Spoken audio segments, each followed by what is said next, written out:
우리 열조가 교만히 하고 목을 굳게 하여 주의 명령을 듣지 아니하고 거역하며 주께서 저희 가운데 행하신 기사를 생각지 아니하고 목을 굳게 하며 패역하여 스스로 한 두목을 세우고 종되었던 땅으로 돌아가고자 하였사오나 오직 주는 용서하시는 하나님이시라. 은혜로우시며 긍휼히 여기시며 더디 노하시며 인자가 풍부하심으로 저희를 버리지 아니하셨나이다. 아멘. 하나님 은혜와 사랑의 하나님, 어둠 가운데 있던 우리를 하나님 나라의 백성으로 불러주셨는데 우리 또한 교만하고 목이 곧고 주의 명령을 듣지 않고 순종하지 않는 자인 것을 고백합니다. 아니 참으로 우리가 교만하지도 목이 고든지도 주의 명령을 순종하지 않은지도 깨닫지 못한 자인 것을 고백합니다. 그럭저럭 괜찮은 신자로 살아가고 있다는 생각과 착각 가운데 살아가고 있음을 주님 진실로 고백합니다. 우리에게 은혜를 베푸사 우리 자신을 정직히 돌아보고 정직히 하나님께 고백하는 자들이 되게 하여 주옵소서. 하나님과 하나님의 말씀에 민감한 자들이 되게 하여 주시기를 간절히 구합니다. 하나님이 귀중히 여기시는 것을 우리도 소중히 여기게 하여 주옵소서. 공의를 행하며 자비를 사랑하며 겸손히 하나님과 함께 동행하는 것을 우리도 진실이 귀중하게 여길 수 있도록 은혜를 베풀어 주옵소서. 하나님이 미워하는 교만과 여러 제약들을 우리도 참으로 멀리하게 하여 주시기를 간절히 구합니다. 하나님 나라와 민족을 위해 기도합니다. 이 나라를 극심한 고난과 고통에서 건져주시고 풍요와 자유를 허락하여 주신 하나님, 이 풍요와 자유를 채워도 채워지지 않는 우리의 쾌락을 따라 사용하지 않게 하여 주시고 참된 만족을 주시는 하나님의 선하시고 기뻐하시는 뜻을 따라 사용할 수 있도록 허락하여 주옵소서. 멸망으로 치닫는 이 사회와 나라에 하나님 참으로 브레이크를 밟아주시고 구원하여 주시기를 간절히 구합니다. 하나님 한반도에 하나님의 평화를 허락하여 주시기를 간절히 구합니다. 한국과 북한과 그리고 주변국의 위정자의 마음을 주장하여 주셔서 참된 평화의 길로 이끌어 주시기를 간절히 구합니다. 그리하여 2,500만 명이 거하는 저 북녘 땅에도 하나님의 복음이 편만케 전파되기를 간절히 간구합니다. 하나님 주의 몸된 성가교회를 위하여 기도합니다. 교회를 섬길 일꾼을 뽑는 일을 앞두고 있습니다. 하나님께서 예비하신 일꾼들을 허락하여 주시고 이 일로 교회가 더욱 하나가 되고 든든히 서가고 참으로 하나님의 부흥이 이 몸된 성가교회 가운데 흥하게 하여 주시기를 간절히 구합니다. 하나님 노 권사님들과 병약한 자들을 위하여 기도하오니 참으로 이들의 건강을 지켜주시고 또 진로와 관계와 믿음의 문제로 어려움을 겪는 이들에게 하나님의 명확하고 선한 인도하심을 허락하여 주시기를 간절히 구합니다. 우리 모두 평범한 일상 속에서도 하나님과 동행하는 즐거움과 기쁨을 허락하여 주시옵소서. 하나님 오늘 우리 가운데 말씀을 주시기를 간절히 구하옵고 그 말씀이 우리의 마음과 생각과 삶을 참으로 치고 주장하게 하여 주옵소서. 우리에게 주신 것의 극히 일부를 하나님께 돌려드리오니 또 찬양을 올려드리오니 받아주시옵소서. 정직한 고백을 멸시치 않는 예수님의 이름으로 기도합니다. 아멘.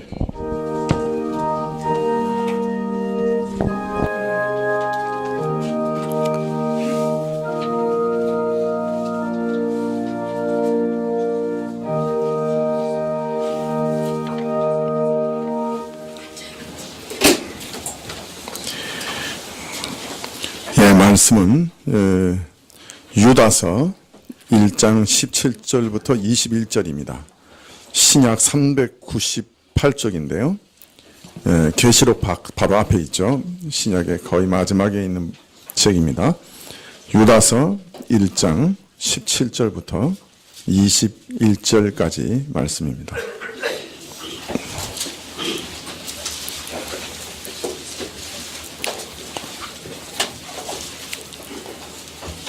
유다서 1장 17절부터 21절까지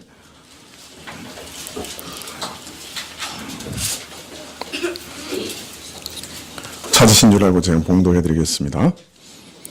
사랑하는 자들아, 너희는 우리 주 예수 그리스도의 사도들의 미리 한 말을 기억하라.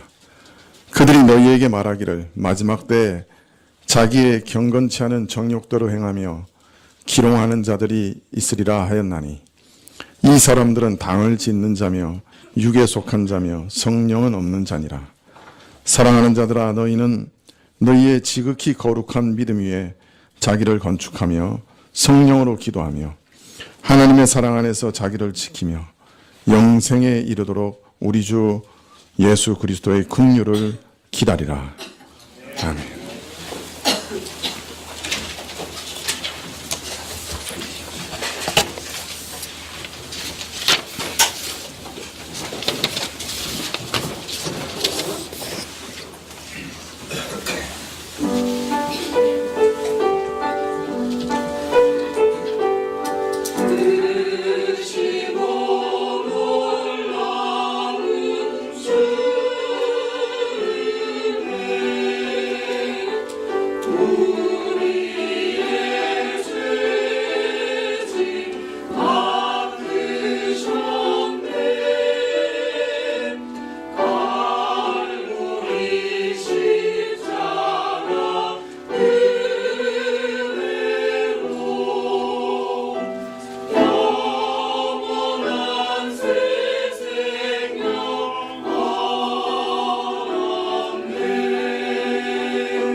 감사합니다.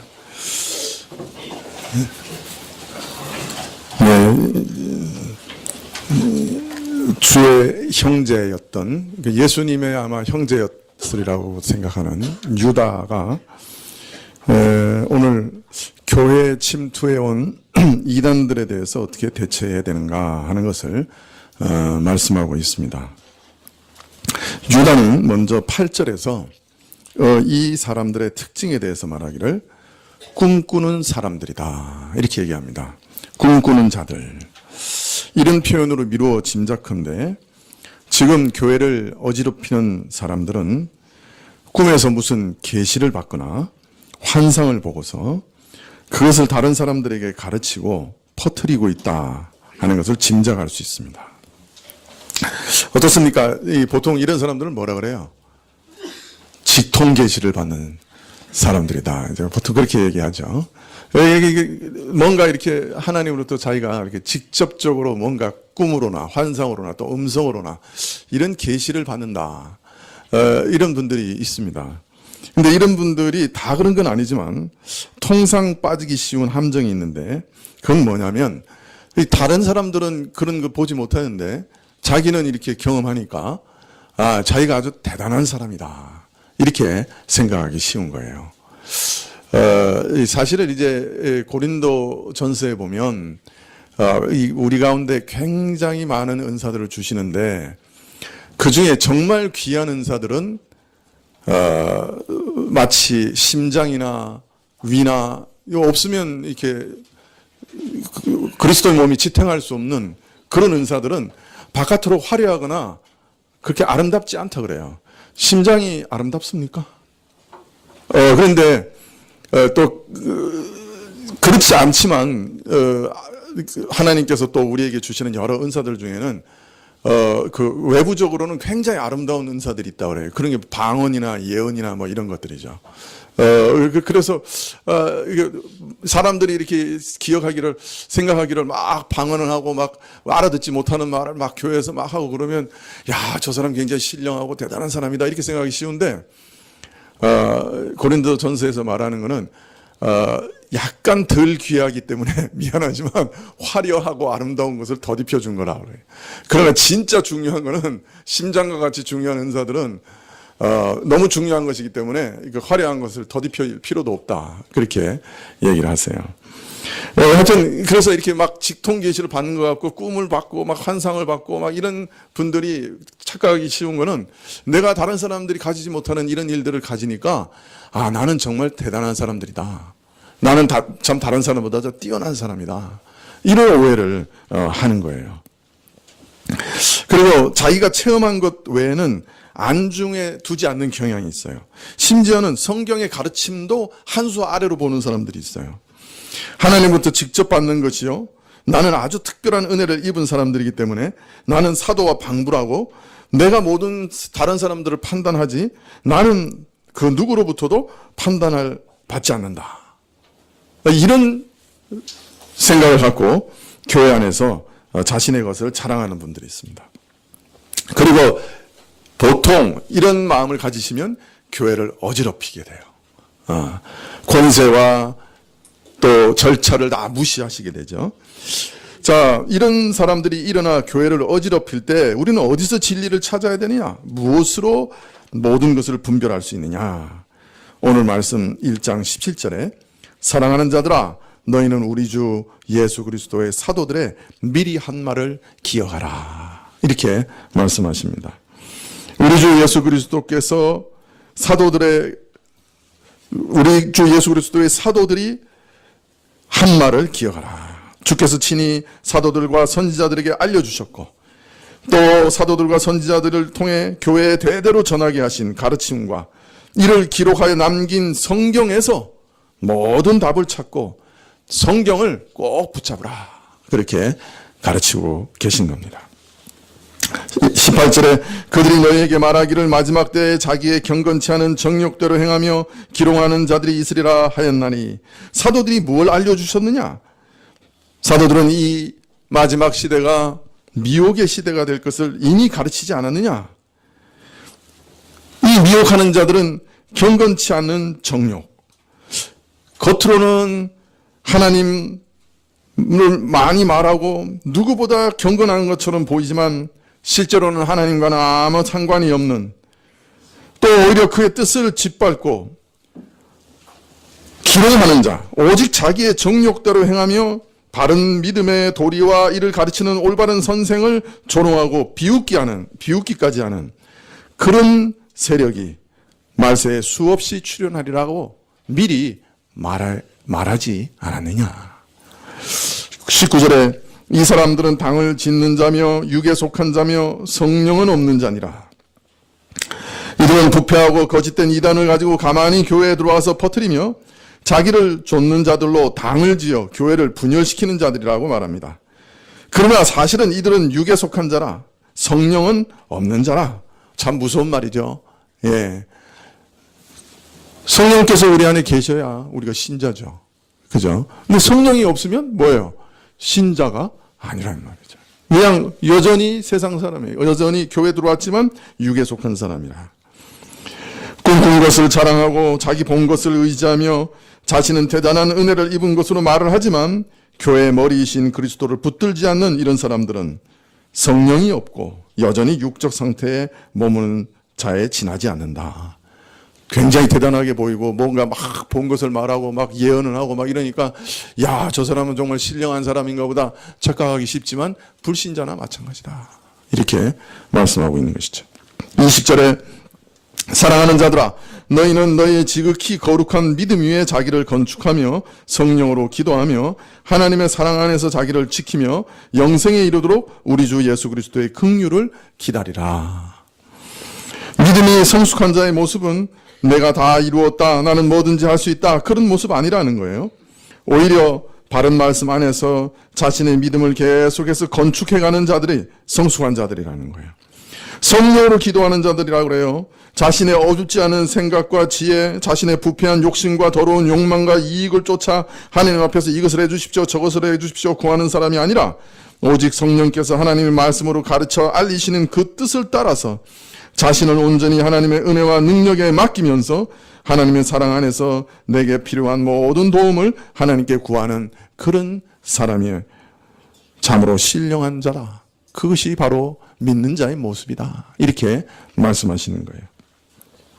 자기가 본 것, 자기가 경험한 신령한 무엇을 의지해서 자랑하고 교만한 자세는 신령한 자의 모습과는 상관이 없는 거예요. 나는 직통 계시를 받는 자다. 나는 하나님께 직통한다. 하나님께서는 내 기도는 무엇이든지 다 들어주신다. 그런 사람이 있어요. 그러나 성령 안에서 성령께서 그를 가르치고 그의 마음을 인도하심을 따라 기도하는 사람이라면 그런 말은 못한다. 나는 미천한 자요, 여전히 나는 자라야 한다. 나는 미숙한 자다. 혹 기도 응답을 받았다 할지라도 하나님께서 나같이 미천한 자의 기도를 들어주셔서 참으로 감사합니다. 그런 말밖에 할 수 없는 것이죠. 기도가 무엇인가? 참 그렇게 질문할 때 기도는 하나님과 대화하는 것이다, 이렇게 많이 정의합니다. 자, 그런데 기도가 하나님과의 대화라고 하면 내가 하나님께 말씀드리고 또 하나님께서도 내게 말씀하신다 하는 것을 전제로 하는 거예요. 그죠? 대화는 독백일 수 없잖아요. 내가 하나님께 말씀드리고 하나님도 내게 말씀하신다 하는 것을 전제로 하는 거예요. 그리고 하나님께서 내게 어떤 방식으로 말씀하시는가 하는 질문이 당연히 이 또 정의에 따라오는 것입니다. 자, 대화라고 하니까 내가 하나님께 말씀드리고 하나님이 나한테 말씀하시는데 내가 하나님께 말씀드리는 거야. 내가 기도하고 내가 말로 하나님께 아뢰는데 그럼 하나님께서는 내게 어떻게 말씀하시느냐? 이 질문이 당연히 따라온단 말이에요. 대화라고 할 때는. 자, 그래서 하나님께서 기도 가운데 말씀하시는 방식에 대해 두 가지 의견이 교회 안에서 늘 있어 왔어요. 우선 하나는 마음속에 주관적으로 들리는 하나님의 음성을 구하는 방식입니다. 그래서 하나님의 이런 응답을 기다리는 분들은 하나님께서 어떤 내면의 어떤 직감이나 인상이나 강한 느낌이나 그런 어떤 그 말씀이 이렇게 이렇게 탁 떠오른다든지 이렇게 강하게 어떤 느낌이 온다든지 어떤 내면의 어떤 충동이나 충격으로 온다고 생각하고 그것을 기다립니다. 그래서 이것들은 자신의 내면에 주시는 하나님의 음성으로 인정하는 거예요. 이런 것들을. 반면에 하나님은 주로 성경을 통해 말씀하신다고 생각하는 부류가 있습니다. 루터나 칼빈이나 종교개혁자들은 성경을 우리가 읽고 묵상할 때 하나님께서 깨달음과 확신을 성령님을 통해 주시는데 이러한 깨달음과 확신 가운데 하나님께서 내게 주시는 음성이 있다. 그렇게 생각이 든 거예요. 사실 이 문제는 기독교 초창기부터 계속해서 지금까지 경건과 영성의 역사에 수없이 오르내려온 가장 근본적인 이슈 중에 하나입니다. 이 두 가지의 주장은 늘 계속 있어 왔던 거예요. 특히 17세기에 영국 청교도와 초기 퀘이커 교도들 사이에 벌어졌던 논쟁은 아주 치열했습니다. 이 퀘이커 교도들은 이렇게 지금도 한국에도 있는데요. 이렇게 빙 둘러 앉아서 이렇게 예배를 보다가 누군가 한 사람에게 이제 뭐 성령이 임하시면 막 이렇게 떨어요. 이렇게. 그래서 퀘이커라고 그랬어요. 떤다고. 그리고 이제 자기가 받은 느낌을 이렇게 말로 합니다. 우리나라에도 지금도 그런 모임이 있어요. 그래서 청교도들에게 성령님의 음성은 곧 성경 말씀을 의미하는 거죠. 다시 말해 성령님이 성경을 통해 말씀하신다. 이것이 청교도들의 주장입니다. 논리입니다. 또 이것은 종교개혁의 전통을 따르는 것이죠. 그러나 퀘이커 교도들은 생각이 달랐어요. 성경이 하나님의 영감으로 기록되었다는 데는 이견이 없었지만 성령님을 통해 주시는 새롭고 현재적인 내면의 계시를 지금도 구해야 된다. 이렇게 주장했어요. 저들에게 성경은 대화의 필수적인 요건이 아니었어요. 그저 마음속에서 주님과 더불어 이리저리 논일미어 교제할 때 내적인 하나님의 음성을 들을 수 있다. 이렇게 주장한 것이죠. 자, 그런데 하나님의 응답의 방식에 대한 종교개혁의 전통을 따르는 사람들 안에도 이 하나님의 응답의 방식에 대해서는 종교개혁의 전통을 따르는 사람들 안에도 항상 같은 목소리를 내는 건 아니었어요. 18세기에 사역했던 위대한 목사를 한번 꼽아보라. 그러면 누구를 꼽겠습니까? 여러분 잘 아는 요나단 에드워즈, 또 존 웨슬레, 이런 사람들이 이제 생각이 나실지 모르겠어요. 혹시 그런데 여러분 조지 휘필드라고 하는 목사 이름 들어보신 적 있어요? 네. 사실은 그 당시에는 가장 영향력이 있었는데 이상하게 자기 교단이나 이런 걸 전혀 만들지 않았기 때문에 지금은 잘 몰라요. 그러나 그 당시에는 아주 가장 영향력이 있었던 목사님입니다. 이 휘필드는 영국 글로스터의 가난한 여인숙집 아들로 출생했어요. 1733년에 옥스퍼드 대학에 입학했는데 너무 가난해가지고 부유한 학생들의 시중을 들면서 공부를 했습니다. 요새 같으면 맥도날드 햄버거 가게에서 일하면서 공부했다. 뭐 이렇게 얘기가 나올 텐데 거기는 그 당시에는 뭐 맥도날드 햄버거 파는 가게도 없고 그러니까 어떻게 해요? 부자 학생들의 시중을 들어주면서 공부를 하는 사람이에요. 근데 그는 옥스퍼드 대학에서 웨슬레와 함께 감리교 운동의 모태라고 할 수 있는 거룩한 공동체에 들어가서 활동하면서 거기서 오직 값없이 구원을 주시는 예수님을 만나고 회심합니다. 그래서 목사가 됩니다. 그는 웨슬레와 함께 야외에서 설교하는 운동을 시작한 사람인데 신학은 웨슬레와 달리 철저한 개혁주의자였어요. 그래서 34년간 목회를 했는데 당시에 범선을 타고 대서양을 13회 건넜다 그래요. 요새 같은 증기선이 아니라 범선을 타고 대서양을 13회나 건너서 미국에도 복음을 전한 사람입니다. 미국 1차 대각성 운동의 주역이 되었고요. 당시 미국인 중에 80%가 한 번 이상 그의 설교를 들었다고 합니다. 그는 영국에서도 웨일즈와 스코틀랜드에 큰 부흥을 일으켰는데 평생 동안 1만 8천회 이상의 설교를 했습니다. 얼마나 많이 했는지 모르겠어요. 1만 8천회는 도대체 한번 나중에 계산해 보세요. 하루에 한 5번, 6번 설교도 했을 수도 있어요. 이 사람은 목소리가 아주 탁월해서 18,000명이 모인 회중 앞에 마이크 시설 없이 설교를 해도 끝까지 정확하게 들렸대요. 놀랍죠? 이 사람이 발음이 얼마나 훌륭하고 그 아름다웠던지 어떤 영국 그 배우는 휘필드가 말하는 대로 오 하고 말할 수 있으면 $100를 주겠다. 그렇게 얘기를 하기도 했대요. 그리고 그 휘필드가 이렇게 설교하는 거를 그 어떤 그 술집에서 웨이터한테 한번 부탁을 했는 거예요. 웨이터가 하도 이렇게 남 흉내를 잘 내니까 이 웨이터가 한참 고민하다가 이 존 휘필드가 말한 대로 그대로 따라서 이제 막 설교를 시작했어요. 네, 당신들이 내가 정령 그리스도의 이름으로 말하노니 당신들이 정령 회개치 않으면 하늘에서 불이 쏟아질 것이고 진노를 당할 것이요. 그 설교 덕분에 그 술집이 문을 닫고 다시 술집을 열지 못했다. 그 흉내 냈는데 마치 바울이 자기 그 손수건을 그냥 이렇게 줬는데 그 뭐 병이 치료됐다 뭐 그런 정도예요. 그냥 이분 역사를 보면 1천만 명 이상이 그의 설교로 인해 각성됐다고 추정되고 있어요. 개혁주의 설교자로서 원죄와 거듭남, 예수 그리스도를 믿는 믿음, 회개, 성령, 믿음으로 의롭다 하심을 얻는 은혜, 하나님의 선택과 영원한 보호, 이런 순수한 복음만을 전한 하나님의 사람이었고 교회 역사 가운데 가장 위대한 설교자 중에 한 사람으로 기억되고 있는 사람입니다. 그런데 그가 1744년에 매우 슬픈 일을 당합니다.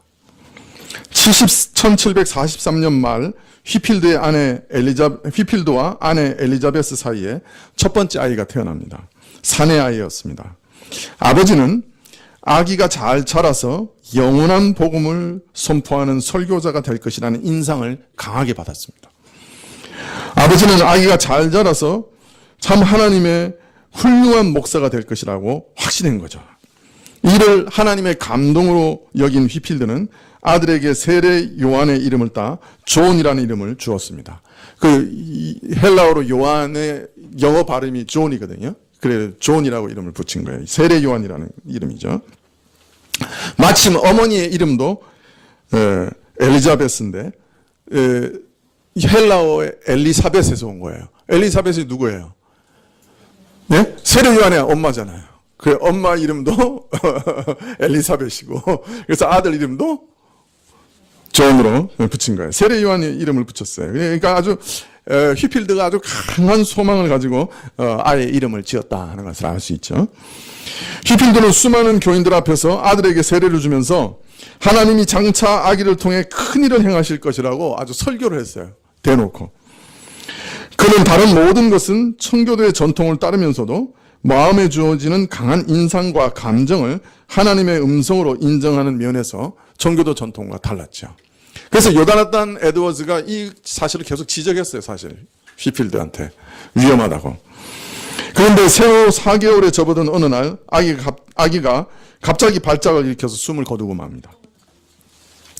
어떻게 됐겠어요? 휘필드는 큰 슬픔에 빠졌을 뿐 아니라 잘못하면 거짓 선지자 된 거죠.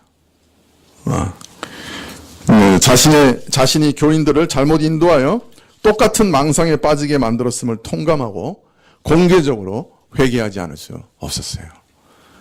아주 큰 치명적인 타격을 입었죠.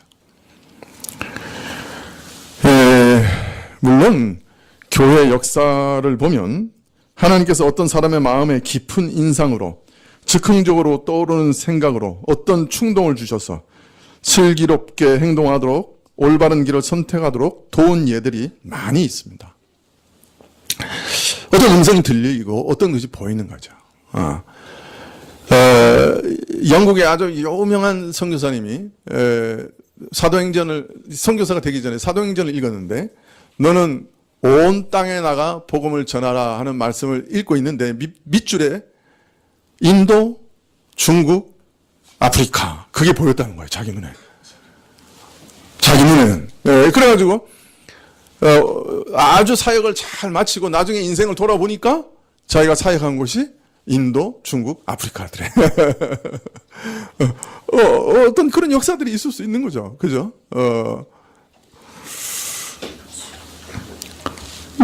어떤 음성 들을 수도 있어요. 꿈으로 뭐 볼 수도 있어요.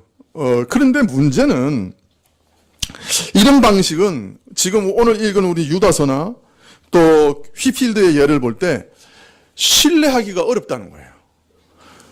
이 휘필드 같은 실패와 낭패의 기록들이 또 이런 일에 미혹되어서 이단으로 넘어간 일이 교회사에 아예 넘쳐나고 있어요. 많은 유익을 끼친 일도 많지만 그로 인해 낭패를 본 일들 또 이단으로 넘어간 일들 이런 것들도 교회사에 넘쳐난다고 해. 예. 자, 그러므로 이런 일들이 자신의 착각이나 오해가 아니라고 누가 자신할 수 있습니까? 악한 영의 역사가 아니라고 하는 것을 어떻게 분별할 수가 있어요?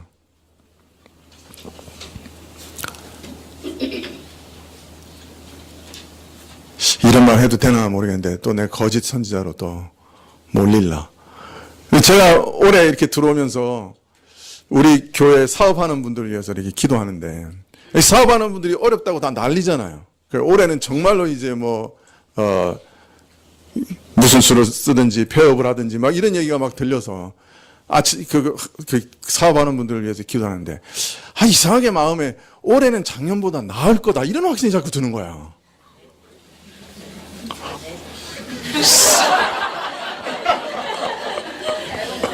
사정은 점점 어려워지고 이건 진짜 객관적인 입장에서 봤을 때는 도저히 그런 일들이 일어나지 않을 것 같은데 마음에는 자꾸 그런 확신이 이렇게 드는 거야. 그래서 제가 그 사업하는 분들을 어떻게 되나 지금 보고 있는데 올 연말에 또 거짓 선지자로 몰려가지고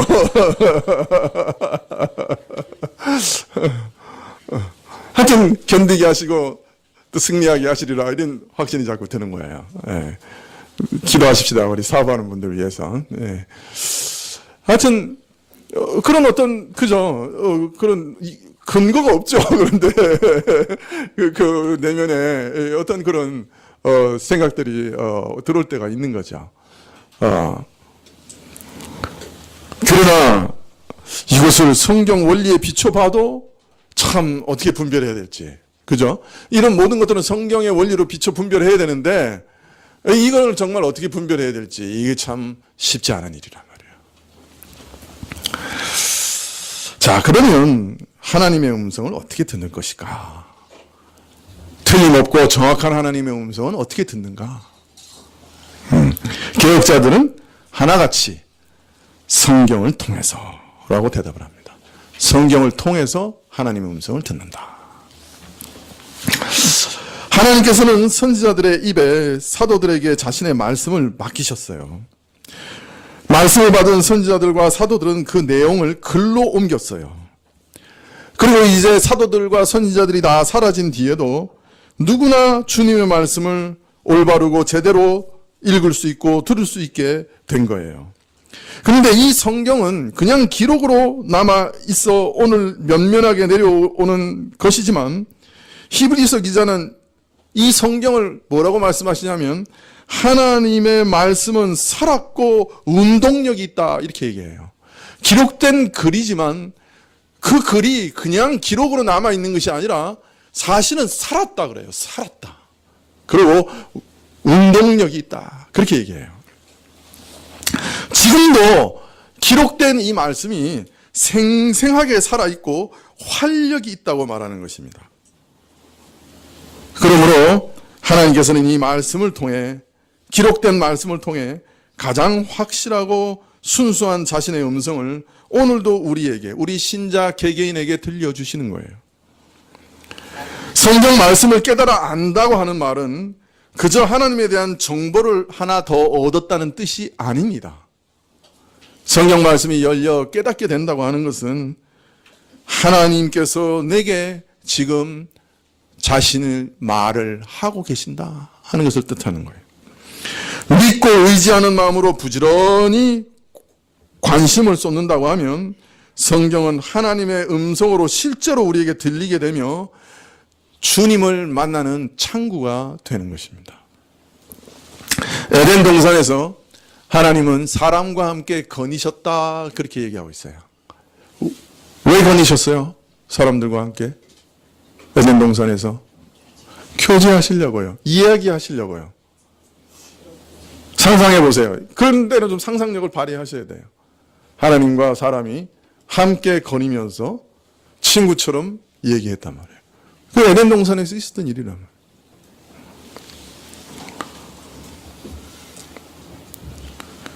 우리는 지금 이 성경을 통해 하나님을 만날 수 있습니다. 그리고 태초에 하나님과 나누었던 그 더없이 귀중한 경험, 거리낌 없이 하나님과 교제하며 대하는 일을 회복할 수 있습니다. 성경은 에덴 동산에서 잃어버리는 것을 되살리는 참된 통로이기 때문입니다. 성경은 성경을 통해 하나님의 음성을 듣는 통로인 동시에 내가 하나님께 어떤 말로 기도해야 할지를 배우는 통로이기도 합니다. 우리는 성경을 통해 하나님이 들려주시는 말씀을 들음으로 우리가 하나님께 어떤 내용과 말로 간구해야 하는지를 알고 배우게 됩니다. 이것은 우리가 아주 어린아이 시절에 말을 배우는 것과 똑같다고 유진 피터슨 목사가 얘기하고 있습니다.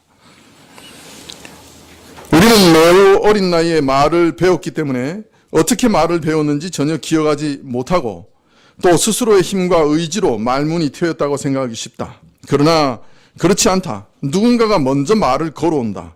그렇게 말해주는 이가 있기에 말을 배우는 것이다. 인간은 태어나자마자 언어의 바다에 첨벙 빠진다.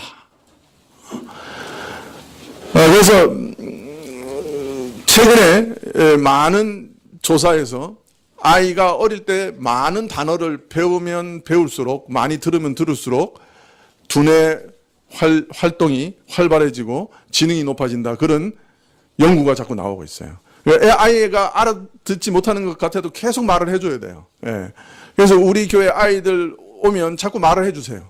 어른들은 자꾸 말을 해주세요. 예. 우리 교회 설교 듣는 우리 젊은 어린아이들, 어린아이들, 또 젊은 청년들, 나중에 조금 도움이 될 거예요. 왜? 내가 어려운 말 많이 쓰거든. 못 알아듣는 어려운 말 많이 쓰니까 그거 자꾸 알아들으려고 하면은 어휘력이 많이 늘어난다고요. 그래서 내가 어려운 말 안 쓸까 하고 요새는 전부 쉬운 말로 바꾸는데 유진 피터슨 말을 들은다면은 다시 돌아갈까. 자, 그런데 이처럼 신자도 성경에 첨벙 뛰어들면 어떤 일이 벌어지느냐. 하나님께 내가 정말 어떻게 기도해야 되는가. 나는 하나님께 무슨 말을 해야 되는가 하는 말을 배울 수 있다는 거예요.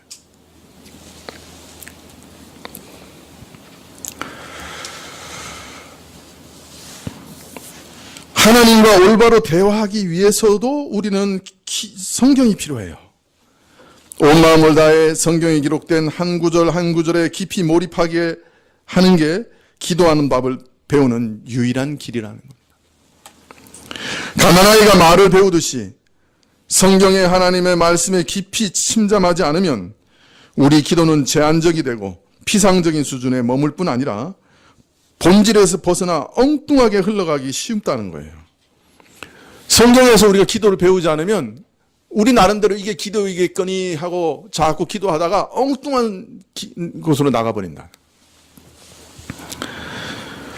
더하여 성경에서 올바른 기도를 배울 뿐 아니라 궁극적으로는 우리는 성경을 통해 참 하나님을 만나게 됩니다. 하나님을 만나게 돼요. 그리고 우리가 섬기는 하나님이 누구신지를 올바로 알게 됩니다.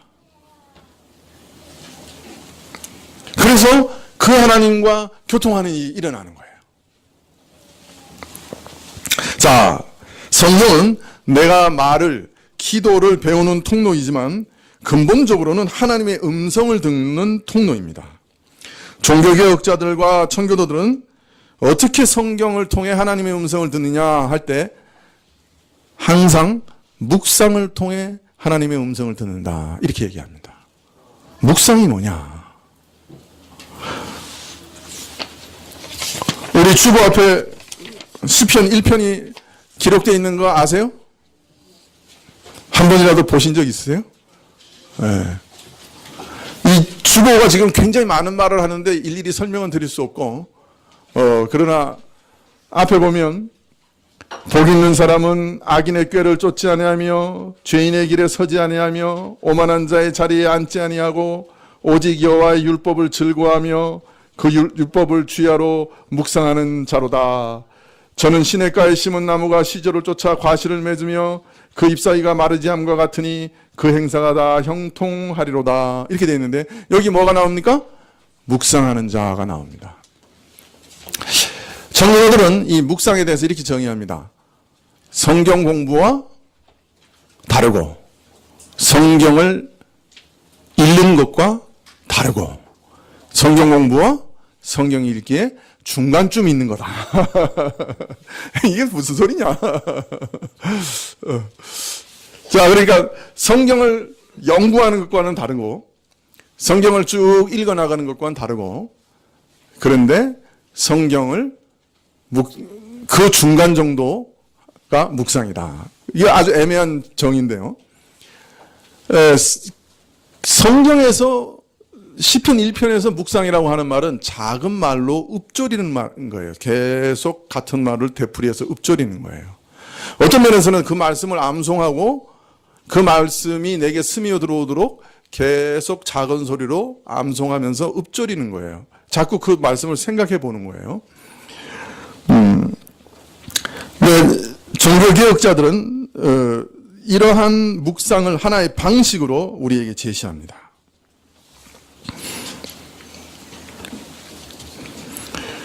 사실 묵상을 어떻게 해야 되는가? 시중에 보면 묵상에 대한 책이 사실 넘쳐납니다. 뭐 조용한 아침의 시간, 뭐 quiet time, 뭐 이런 얘기를 해서 아주 그냥 이 묵상이라는 책이 넘쳐나는데 제가 읽어보니까 너무 복잡해요, 사실. 예. 역시 저는 단순한 게 좋습니다. 예. 제 머리가 복잡하면 이게 따라할 수가 없어요. 그래서 여러분 제일 따라하기 좋은 묵상 방법을 소개해 드리려고 하는 거예요. 제가 보기에는 루터의 방식이 제일 좋아요. 루터가 아주 단순한데 아주 확실하게 묵상하는 방법을 우리에게 소개하고 있어요. 루터는 성경 말씀을 어떻게 묵상했느냐? 성경 말씀을 4가지 질문으로 나누고 그것을 얽어 화환을 만드는 방식이라 루터는 이렇게 가르쳤어요. 어떻게 4가지 질문을 적용시키느냐? 첫째, 말씀을 하나하나 깊이 생각하며 가르침, 즉 하나님의 말씀을 하나님께서 그 말씀을 주신 참 뜻이 무엇인가? 그 메시지를 살피는 것. 무슨 말인지 이해되세요? 하나하나 깊이 생각하고 그 말씀의 참 뜻이 무엇인지, 그 말씀이 내게 주는 메시지가 무엇인지를 살피는 거예요. 둘째, 그 메시지를 듣고 깨달음 중에 감사할 것이 있는가 하는 것을 질문하는 거예요. 셋째, 말씀을 통해 내가 회개할 것이 있는지 질문하는 거예요. 넷째, 기도할 것이 무엇인지 질문하는 거예요. 자, 4가지 질문이라 그랬죠? 말씀을 읽으면서 계속 질문하는 거예요. 첫 번째는 뭘 질문해요? 이 본문이 내게 주는 메시지가 뭐냐? 두 번째는 여기서 내가 혹 감사해야 될 것을 발견한 게 있느냐? 두 번째는, 세 번째는 회개할 게 있는 게 있느냐? 네 번째는 기도해야 될 것이 있느냐? 여기서 이렇게 질문하면서 말씀을 계속 보는 거예요. 하나하나 질문해 보는 거예요. 그래서 그 말씀이 내게 자꾸 이렇게 스며 들어오도록 하는 거예요. 자, 루터는 먼저 묵상을 위해서는 성경 공부, 성경 연구가 먼저 필요하다고 생각했어요. 즉 성경 저자가 그 구절을 기록하면서 독자들에게 무슨 메시지를 전하려고 했는지 알아봐야 한다고 가르쳤습니다. 그래서 성경 본문이 전하려고 하는 가르침을 충분히 파악한 뒤에 그걸 가지고 묵상해야 된다. 어떤 분들은 묵상을 소개하면서 이 부분을 다 생략해요. 바로 성경 말씀으로 뛰어들어 내 마음에 꽂히는 그런 구절을 찾아내라고 가르칩니다.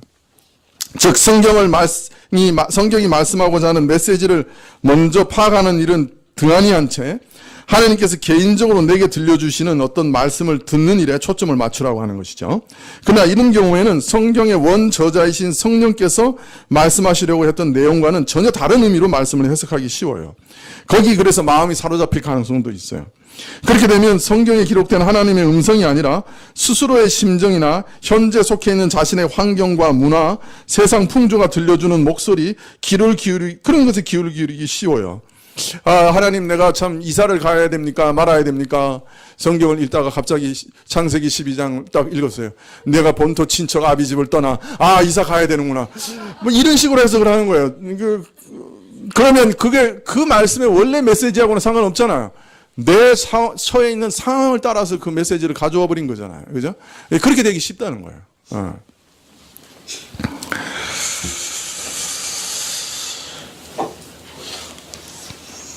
그래서 성경적인 묵상은 성경을 해석하는 작업을 토대로 해야 됩니다. 그래서 루터는 본문의 가르침을 찾아내야 된다고 역설합니다.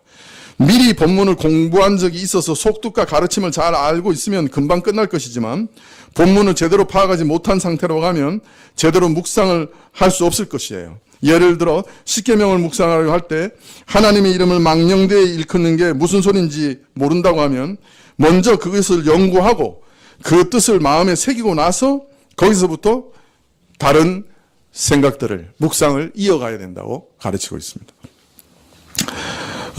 루터는 십계명의 둘째 계명에 대해서 묵상한 것을 자기가 예로, 모범으로 기록해주고 있는데요. 너는 내 하나님의 이름을 망령되이 부르지 말라 하는 말씀에 대해서 첫째, 나는 하나님의 이름을 경외하고 거룩하고 아름답게 대해야 한다고 배웠네. 하나님의 이름을 더럽히거나 저주하거나 아니면 스스로를 자랑하거나 명예를 추구하거나 높은 데 이용해서도 안 된다네. 겸손하게 그분을 이름을 부르고 높아지는 데 이용해서는 안 된다네. 겸손하게 그분의 이름을 부르고 기도하고 찬양하고 높이고 그리고 그분이 나의 하나님이 되시고 나는 보잘것이 없는 피조물이며 무가치한 종이라는 사실을 유일한 자랑과 영광으로 삼아야 하네. 이것이 둘째 계명에서 자신이 받은 메시지라는 거예요. 루터가 1계명부터 10계명까지 다 이 작업을 해서 예로 이제 보여주는데 오늘 이제 두 번째만 제가 말씀드리는 거예요. 둘째, 이제 감사할 것에 대해서 이렇게 얘기해요. 나는 다음과 같은 소중한 선물을 주신 하나님께 감사한다네. 하나님은 이름을 나에게 계시하시고 허락하셨고 나는 그 이름으로 영광을 하나님께 돌리고 하나님의 종과 피조물이라고 불리고 있다네. 그분의 이름은 솔로몬이 말했듯이 의로운 사람이 피신해서 보호받는 강력한 성과 피난처가 된다네. 셋째, 회개할 것을 말하는데요. 나는 살아오면서 적잖게 그리고 부끄럽게 이 계명을 어겼다는 사실을 고백하고 인정할 수밖에 없다네. 하나님의 거룩한 이름을 의지하고 높이고 영광을 돌리지 못했을 뿐 아니라 수치와 제약을 쫓느라 그분의 이름을 더럽히고 거짓을 말하고 배반하면서 잘못 사용하였다네. 이것에 대해 쓰라리게 후회하고 은총과 용서를 간구한다네. 넷째, 이후로 이 계명을 순종하고 하나님의 이름을 거부하면서 감사를 모르고 악용하고 죄를 범하지 않고 그분의 이름을 존중하고 영광스럽게 대하면서 감사할 수 있는 도움과 능력을 간구한다네. 루터는 이렇게 네 가지 질문을 하는 것에 있어서 가장 중요한 것은 묵상하는 내내, 간구하는 내내 성령님을 바라보는 시선을 놓치지 않는 것이다. 이렇게 얘기합니다. 말씀을 묵상하거나 기도를 하다가 선한 생각들이 샘솟는다면 다른 생각들은 잠시 미뤄두고 그런 생각이 마음에 깃들일 여지를 확보해야 하네. 침묵 가운데 성령님께서 친히 말씀을 선포하시도록 귀를 기울여야 하네. 우리가 드리는 수천 마디의 기도보다 성령님의 설교 한마디가 더 낫다네. 나로서는 방대한 독서와 연구보다 한 번 기도해서 더 많은 가르침을 얻는 경우가 허다했다네. 즉 성령님이 그 말씀을 통해 설교하시기 시작하시는지 예민하게 주의를 기울이고 이때다 싶으면 통상적인 패턴에서 벗어나 온 신경을 집중해서 성령님이 하시는 설교를 들으라고 권면하고 있습니다. 설령 이미 골백 번 곱씹었던 본문이나 진리라 할지라도 그 말씀을 깊이 되새김질할 때 완전히 새로운 느낌이 드는 풍성한 깨달음과 가슴에 사무치는 메시지와 눈이 밝아져서 내가 아는 지식이 마음에 뿌리 내리는 일이 일어날 것이고 이 깨달음은 우리 자신의 삶의 안팎을 살아 움직이게 만들 것이다. 이렇게 말하고 있습니다. 하나님께 감사의 찬양을 드리게 되고 죄를 뉘우치며 마음을 새롭게 하게 되며 세상에서 어떻게 살지 깨닫게 된다. 그리고 깨달은 진리가 너무나 놀랍고 감동적이어서 당장 기도하지 않고는 견딜 수 없는 지경에 이르게 된다. 이런 훈련을 계속하다 보면 일상생활도 영향을 받고 자연스럽게 온 마음이 하나님을 향하게 되고 삶의 장면들마다 주님을 모셔드리고 감정과 생각을 다스리며 좌절해서 일어서고 승승장구하는 상황에서는 겸손하게 된다. 이렇게 가르치고 있습니다. 무슨 말인지 이해되세요? 네 가지 질문을 가지고 성경을 보면서 보다가 성령께서 어떤 설교를 그 말씀 본문을 통해 시작하시면 귀를 열어 들어보라. 자, 저희 교회에서는 매주일 매일 성경을 나누어 드립니다. 아시죠? 저 뒤에 늘 빛이 되어 있습니다. 이것은 루터가 가르친 묵상의 첫 번째 단계를 위해서 드리는 겁니다. 원저자이신 성령께서 이 말씀들을 통해 무슨 메시지를 전하기를 원하시는가 기본적인 성경 연구를 해서 요약해서 드리는 거예요. 그런데 그것만 읽으시면 큰 유익이 없어요. 먼저 성경 본문을 찾아서 읽으십시오. 그리고 나름대로 메시지를 살펴보셔요. 그리고 교회에서 나눠드린 매일 성경의 해석과 맞추어 보시기를 바랍니다. 이런 일을 계속 하다 보면 나름대로 성경 메시지를 축출하는 능력이 생길 겁니다. 이처럼 성경의 메시지를 찾은 후에 오늘 말씀드린 대로 감사할 것과 회개할 것과 간구할 것을 찾아내시는 작업을 하십시오. 이것이 성경 말씀을 내 것으로 씹어 소화하는 작업, 묵상입니다. 이런 가운데 우리는 성령님이 인도하시는 생각의 흐름을 쫓아가는 훈련을 하게 됩니다. 여느 때처럼 묵상하고 기도하다 보면 루터가 말하는 것처럼 생각이 산책하러 나가는 경우가 있습니다. 하나님에 대한 생각이 커지고 감동적으로 다가오면 거기서 멈추고 성령께서 내게 선포하시는 말씀을 듣는 것이죠. 성경 말씀을 네 가지 질문을 가지고 읽으면서 묵상하다 보면 루터가 생각이 산책하러 나가는 때가 있다. 그렇게 얘기해요. 마치 에덴 동산에서 하나님과 함께 거닐며 산책하러 나가는 것처럼 내 생각이 산책하러 나가는 거예요. 그러면서 그 메시지를 통해 하나님이 내게 설교하시는 음성을 듣는 거예요.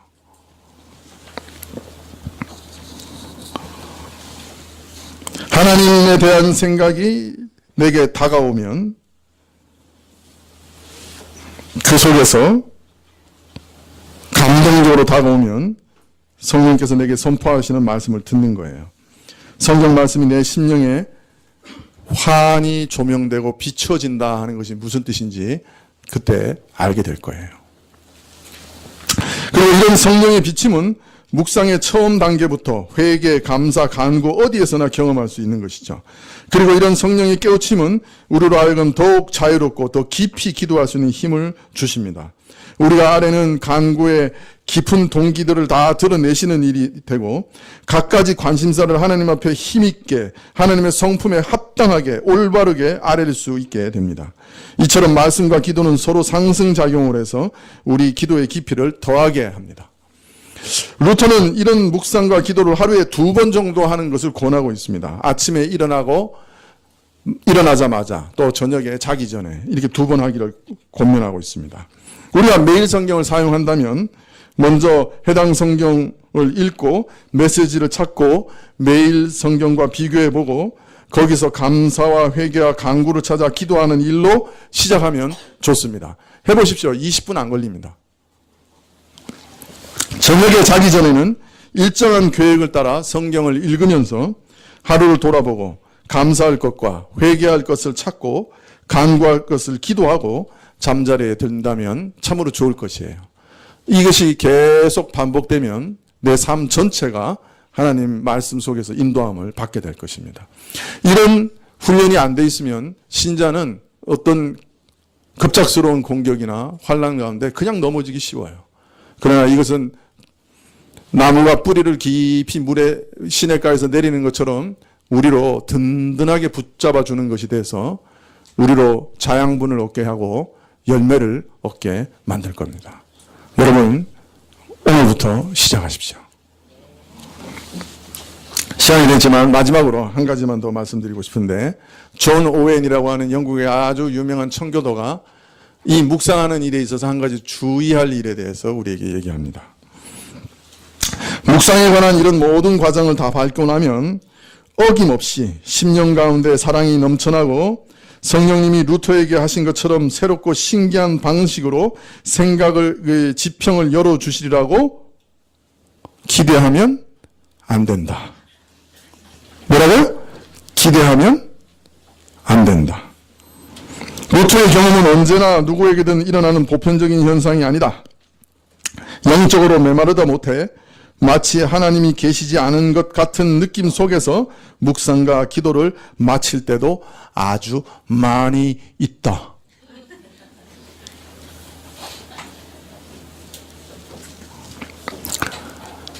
사실 묵상을 해보면 하나님의 신령한 실체를 경험하고 더 깊은 경외감과 친밀감을 느낄 수 있게 되지만 동시에 어둡고 캄캄한 심령으로 씨름하고 불평하는 과정도 더 깊이 체험하게 됩니다. 그러나 인내를 가지고 계속 하나님 앞에 나가는 자는 오늘 교동문 이사야서 25장 6절에 만군의 여호와께서 이 산에서 만민을 위하여 기름진 것과 오래 저장하였던 포도주로 연회를 베푸시리니 곧 골수가 가득한 기름진 것과 오래 저장하였던 맑은 포도주로 하실 것이다. 골수에 가득한 기름진 것과 오래 저장하였던 포도주가 무슨 맛인지 말씀을 통해 맛보게 될 것입니다. 인내를 가지고 꾸준히 주님 앞에 나가다 보면 맛보게 될 것입니다. 기도하시겠습니다.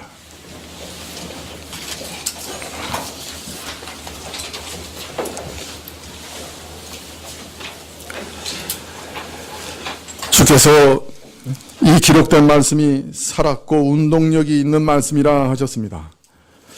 이 말씀을 읽고 듣고 또 묵상할 때 이 말씀들이 우리 마음을 치게 하시고 살아서 역사하는 하나님의 음성을 이 말씀 속에서 듣게 하여 주십시오.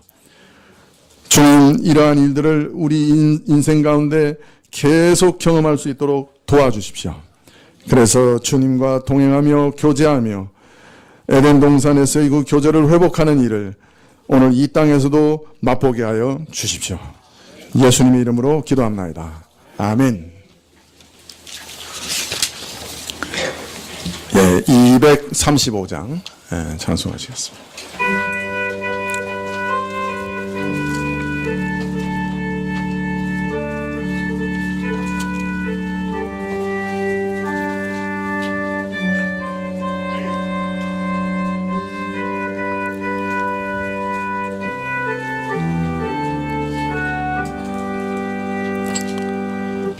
알고 묘한 그 말씀 생명의 말씀은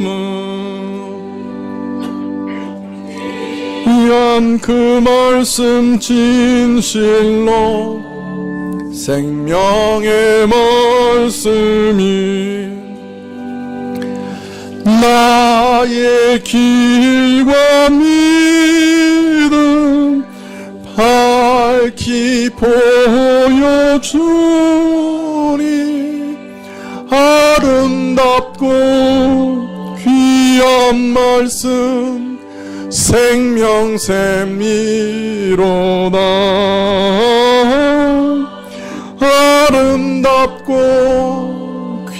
귀한 말씀 생명샘이로다.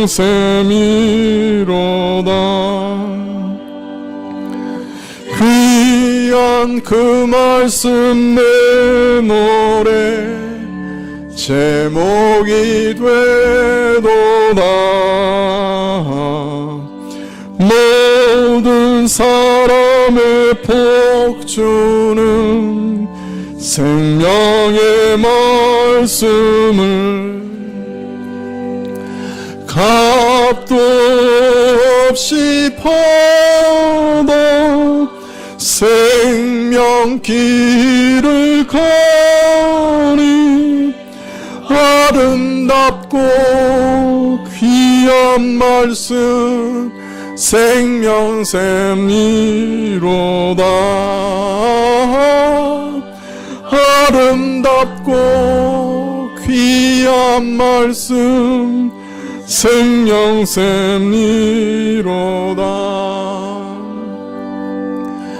널리 울리고 퍼지는 생명의 말씀은 마음의 용서와 평안을 골고루 주나니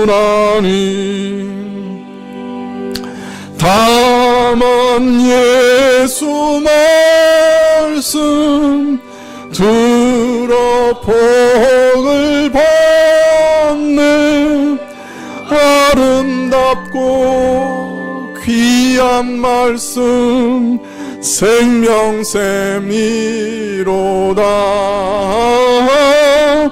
아름답고 귀한 말씀 생명의 샘이로다.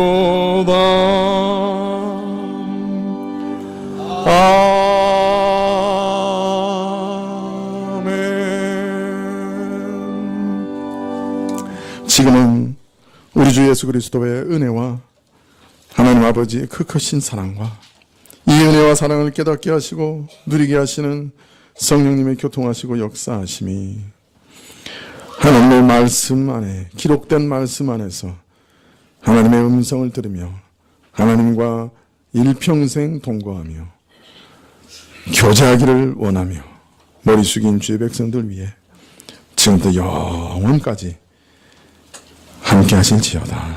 아멘.